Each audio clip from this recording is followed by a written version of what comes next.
ও খেলা একে অপরের পরিপূরক। উনি বুঝেছিলেন যে শিক্ষা থেকে জ্ঞান অর্জন করা যায়, কিন্তু জ্ঞানের সঠিক প্রয়োগ আনে জীবনের সফলতা, আর জীবনের সফলতাটাই আনে জীবনের সার্থকতা। তাই উনি এই জস্টেরিনা স্পোর্টস ক্লাব শুরু করেন, যাতে যুব সমাজ জ্ঞানের সঠিক প্রয়োগ শেখে এবং জীবনে সফল হয়। এটাই ছিল ওনার উদ্দেশ্য।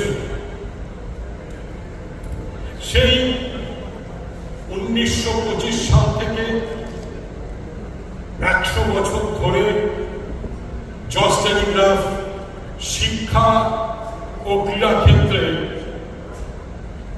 ইতিহাস সৃষ্টি করে চলেছে।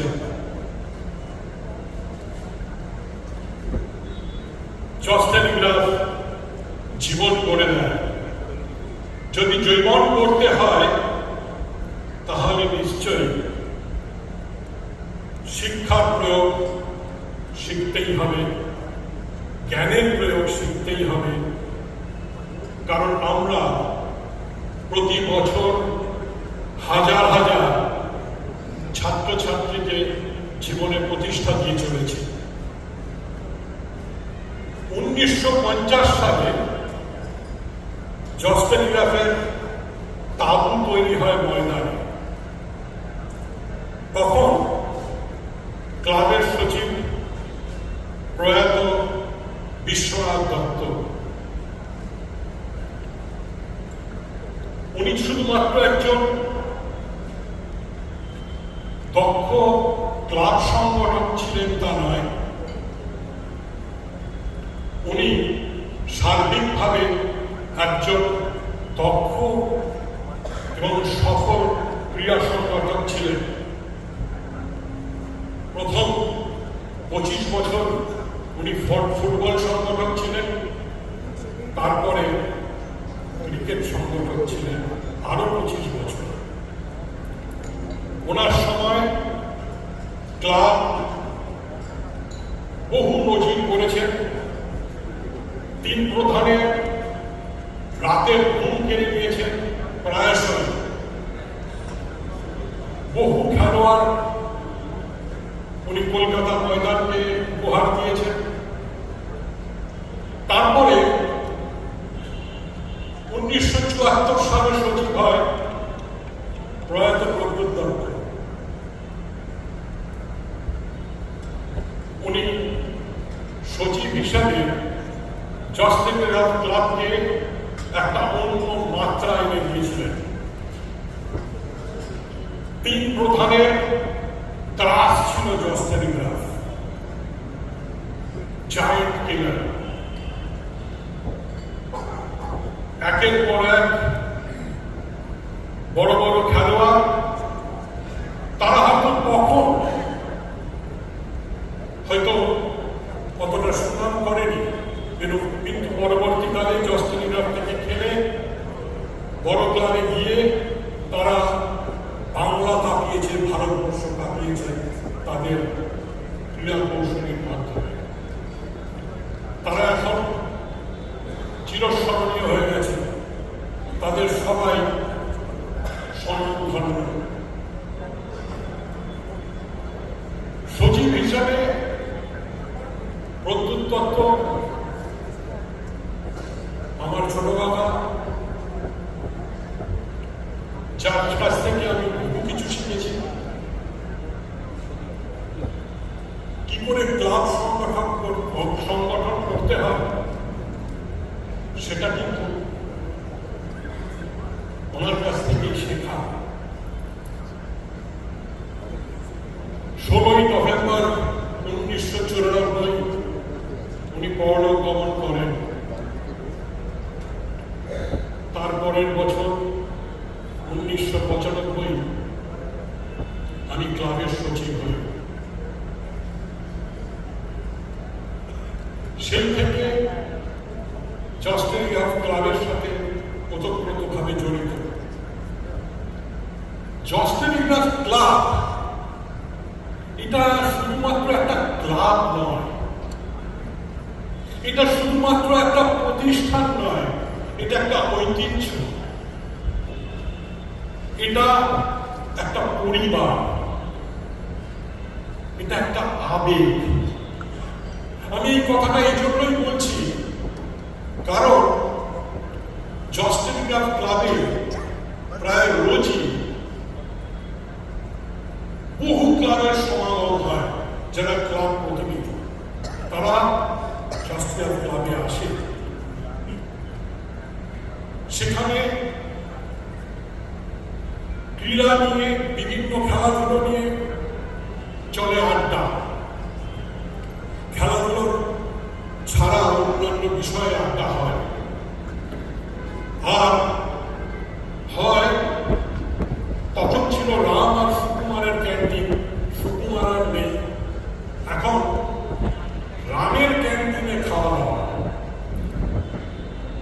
আমার একটা দিনের কথা মনে পড়ছে এবং আমার মনে হয় সারা জীবনেও আমি ভুলতে পারবো না। আপনারা হয়তো সবাই চেনেন আলোকেশ কুন্ডু। উনি তখন এভারেডি অ্যাসোসিয়েশন, এখন যেটা ইউনাইটেড স্পোর্টস ক্লাব, তখন সেটা এভারেডি অ্যাসোসিয়েশন, তার সচিব। আমি লনে বসে আছি, আলো হঠাৎ ক্লাবে ঢুকলো এবং চিৎকার করতে করতে বলতে লাগলো, রাম, এক প্লেট ঝোপ সেদ্ধ আর এক বাটি জঞ্জাল শুরু। আমি তো পুরো ঘাবড়ে গেলাম। এই ঝোপ সেদ্ধ, জঞ্জাল শুরু কি আমার কি? বুঝলাম সবজি সেদ্ধ এবং ভেজিটেবল স্যুপকে জঞ্জাল শুরু হচ্ছে। এই আলোকের শুরুর মতো আমি দেখেছি ক্লাবের যারা প্রতিনিধি, তাদের মধ্যে অনেকেই এক একটা ক্লাবের প্রাণ পুরুষ। এই বিভিন্ন ক্লাবের যারা প্রতিনিধি, যারা ময়দানে আসে, ফুটবল খেলে, ক্রিকেট খেলে, অনেক ক্লাবের দুটোই আছে।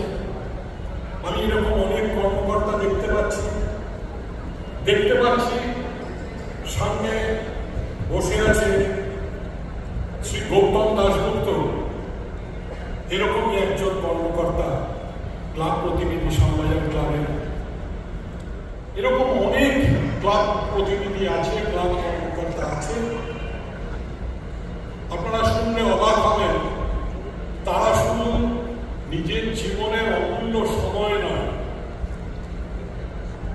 কঠিন পরিশ্রম শুধু তাই নয়,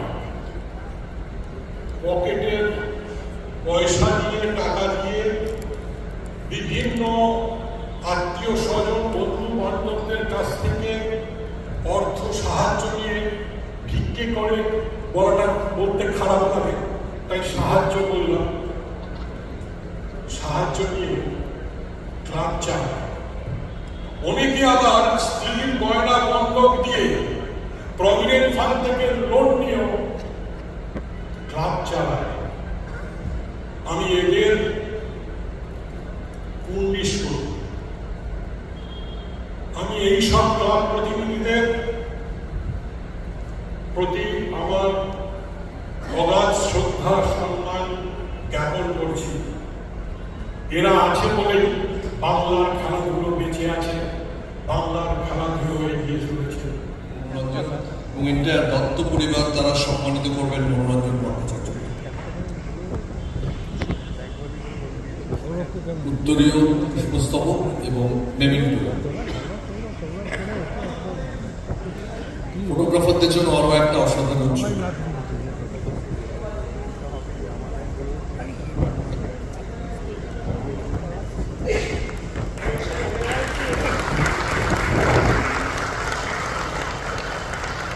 এবং অবশ্যই আমি শ্রী সৌভিক কুলিয়া মেন স্পন্সর, যার জন্য একটা অনুষ্ঠান সম্ভব হচ্ছে, সৌভিক কুলিয়া যদি মঞ্চে আসেন প্লিজ। সৌভিক কুলিয়া যদি একটু মঞ্চে আসেন প্লিজ।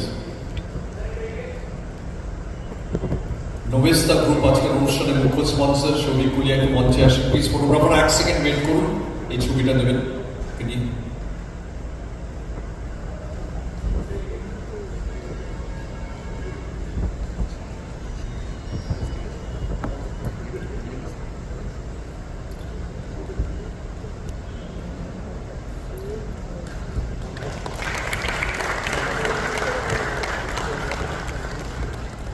আমি এবার চিফ গেস্ট মনোরঞ্জন ভট্টাচার্যকে কিছু বলার জন্য অনুরোধ করছি।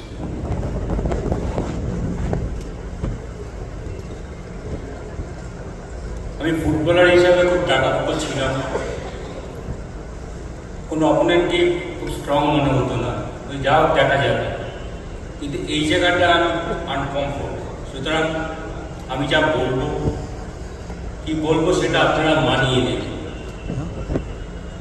কলকাতা ময়দানে আমি 20 বছর ফুটবল খেলেছি এবং যেই ক্লাবে সবচেয়ে কম খেলেছি সেই ক্লাবটার নাম হচ্ছে জসপ্রীত ক্লাব, যেখানে আমি 1 বছর ফুটবল খেলেছি।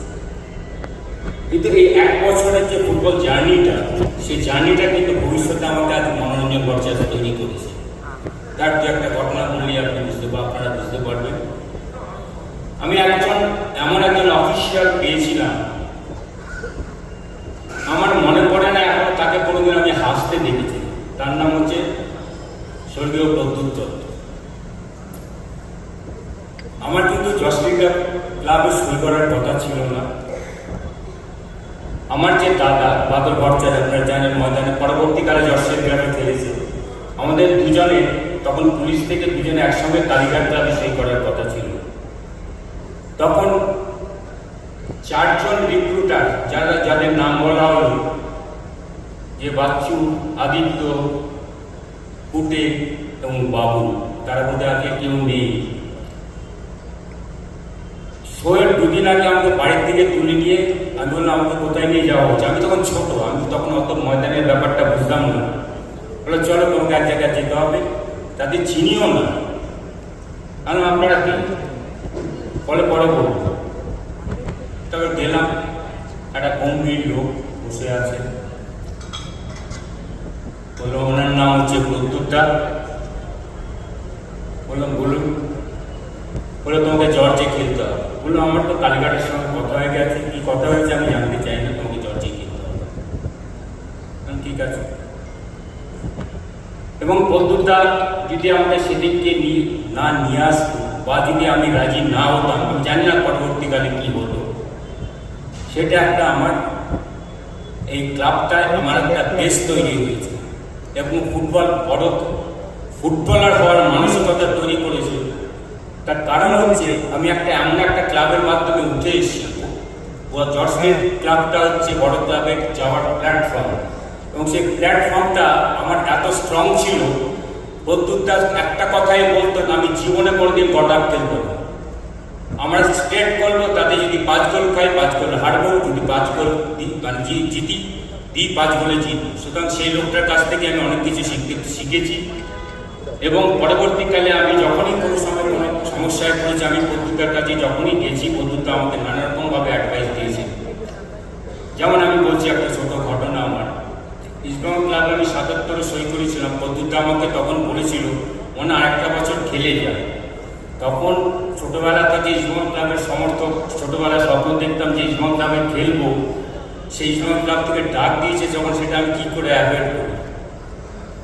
তা প্রদ্যুৎদা সেইটাই একটাই কথা আমি প্রদ্যুৎদা রাখতে পারিনি, সেদিনের কথাটা যদি আরেকটা বছর খেলে গিয়ে আরেকটু ভালো করে প্ল্যাটফর্মটা তৈরি করে দয়া করতে যান। যাই হোক, 77-এ ইস্টবেঙ্গল ক্লাবের কিন্তু রেজাল্ট ভালো হয়নি। একটা ফুটবল টিমের যখন রেজাল্ট কোনো খারাপ হয়, তার জন্য কিন্তু পার্টিকুলার একটা বা দুটো প্লেয়ার দায়ী থাকে না, টোটাল টিমটাই দায়ী থাকে। তার সঙ্গে ফুটবল স্টাফ, যারা ফুটবল টিমটার সঙ্গে যারা রিলেটেড স্টাফ থাকে, অল প্লেয়ার্স অল আর রেসপন্সিবল এই খারাপ রেজাল্টের জন্য। তারপর প্রদ্যুৎদা আমাকে একদিন ডাকলেন,